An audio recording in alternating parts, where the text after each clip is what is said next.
د اجمل خټک بابا کلام دی. دا د مینې مرحلې ډېرې ترخې شوې، که زما د بخت ترمې ډېرې ترخې شوې. خپل کرلی ګل مې پوندو کې ازغې شو، منزل خوږ دی تجربې ډېرې ترخې شوې.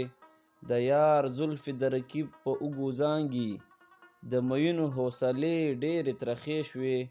ریبار خپل کار جوړوي زما یې وران کړو، انتظار کې تورې شپې ډېرې ترخې شوې.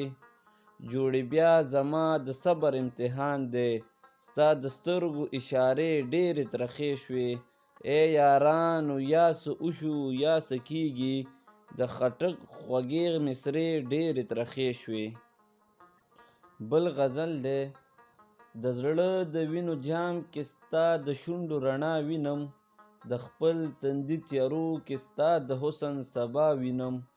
څه ښکلې آینه ده د بیلتون د شمعې اوښکې، په هر یوه قطره کې ته ما وینې زه تا وینم. اجاز د ستا د حسن که زما د مینې پت دی، د سرو زخمونو خولو کې ستا نازکه خندا وینم. دا ته یې چې زما مینه د در په در رسوا کړه، دا زه یم چې د سترګو کې لا اوس هم وفا وینم. دا زه چې په خټک پسې درشتونه ګورم ګرځم، د ده په لیونتوب کې هغه خپله لیلا وینم.